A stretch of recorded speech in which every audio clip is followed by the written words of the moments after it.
On the heels of that, let's bring in NBC News national political reporter Sahil Kapoor. Sahil, lots has happened on the Hill in this past 24 hours. So let's break it down for everyone at home who's watching who thinks, okay, what does this all mean for my unemployment benefits? What does it mean for my stimulus check? I'm going to ask a couple of rapid fire questions to get to the answers there. First of all, who is getting the $1,400 stimulus check and when will it hit their bank accounts?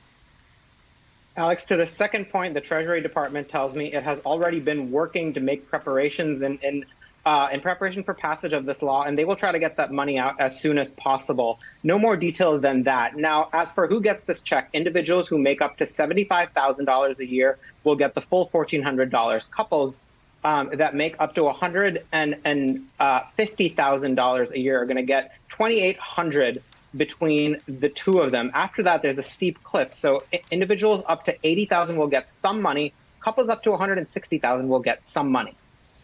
What about the people who got checks last time?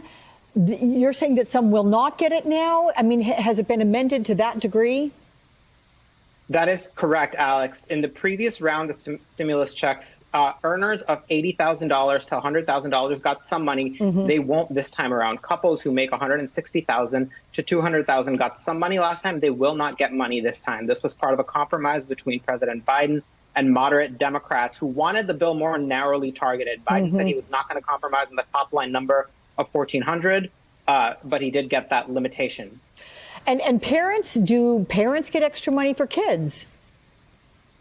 Yes, so the $1,400 is also available for every child. The family gets an extra $1,400. Now, again, if you're getting less than that per person, you'll probably get less than that for your kids. But dependents will also get money, including, by the way, adult dependents. Okay. What if someone lost their job last year and they're making less money now? Will that be known? I mean, how would they be able to qualify for this?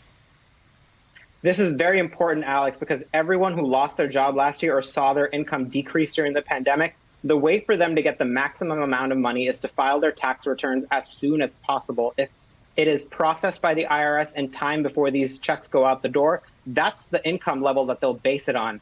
Otherwise, they'll base it on 2019 income, which was before the pandemic. So people who lost their jobs might miss out on money if they don't file their tax returns very soon. That is a very, very good point. Okay, so jobless benefits, Sahil. The Senate certainly scaled back on those in the negotiations yesterday, but they did add this tax relief provision. What is that all about? What's it changed for the people who are receiving the benefits?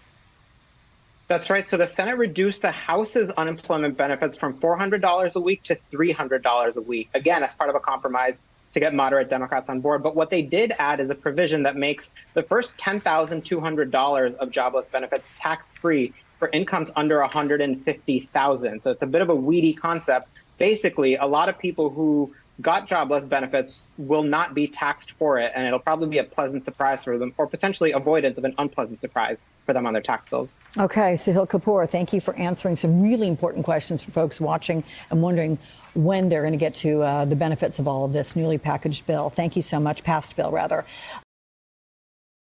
Hey, thanks for watching our YouTube channel. You should know that you can follow today's top stories and breaking news and catch up on your favorite MSNBC shows all in one place.